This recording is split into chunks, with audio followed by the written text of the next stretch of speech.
2014 से पहले के बजट का भी ऐसा ही हाल था। तब बजट में बड़ी बड़ी घोषणाएं इसलिए की जाती थी कि दिखाया जा सके कि अर्थव्यवस्था की सेहत अच्छी है। लेकिन सच्चाई ये थी कि बजट में जो घोषणाएं होती थी वो भी जमीन पर पूरी तरह नहीं उतर पाती थी। ये लोग इंफ्रास्ट्रक्चर के लिए तय की गई राशि को भी पूरी तरह खर्च नहीं कर पाते थे। जब घोषित करते थे तो हेडलाइन लेते थे,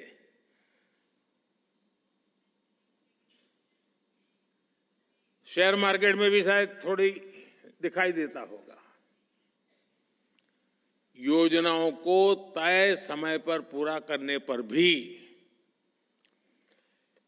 पहले की सरकारों का कोई जोर नहीं था। हमने 10 वर्षों में इस स्थिति को बदला है। हमारी सरकार जिस स्पीड और स्केल इसके साथ इंफ्रास्ट्रक्चर का निर्माण कर रही है, आप सब उसके गवाह हैं। यह अभूतपूर्व है। साथियों, आज हम जिस दुनिया में रह रहे हैं वहां बहुत सारी अनिश्चितताओं से भरी हुई है और ऐसी दुनिया में भारत जैसी ग्रोथ और स्टेबिलिटी होना एक्सेप्शन है। ऐसी अनिश्चितता के समय में भी भारत के फॉरेन एक्सचेंज रिजर्व्स में अच्छी खासी वृद्धि हुई है।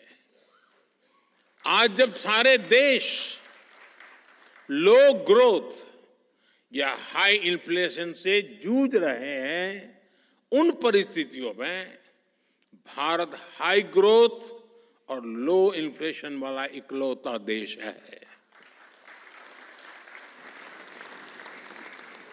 इतनी बड़ी महामारी के बावजूद भारत का फिस्कल प्रूडेंस पूरी दुनिया के लिए रोल मॉडल है। Global good and service export में भारत का कंट्रीब्यूशन लगातार बढ़ रहा है। ग्लोबल ग्रोथ में आज भारत का शेयर 16% हो गया है। और आप ध्यान दीजिए, भारत ने ये ग्रोथ तब हासिल करके दिखाई है जब पिछले 10 साल में इकोनॉमी को झटका देने वाले अनेक संकट आए। हमारे कार्यकाल में ये भी एक मुसीबत रही। 100 साल की सबसे बड़ी पेंडेमिक, दुनिया के अलग अलग देशों में युद्ध की स्थिति, भारत में बड़ी बड़ी प्राकृतिक आपदाएं, कभी साइक्लोन, कभी सूखा, कभी भूकंप।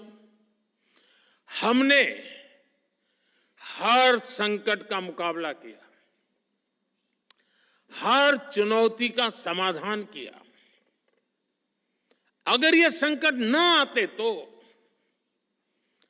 भारत जहां आज पहुंचा है उससे भी कहीं अधिक ऊंचाई पर होता। और ये मेरा विश्वास, मेरे अनुभव के आधार पर मैं कह रहा हूं।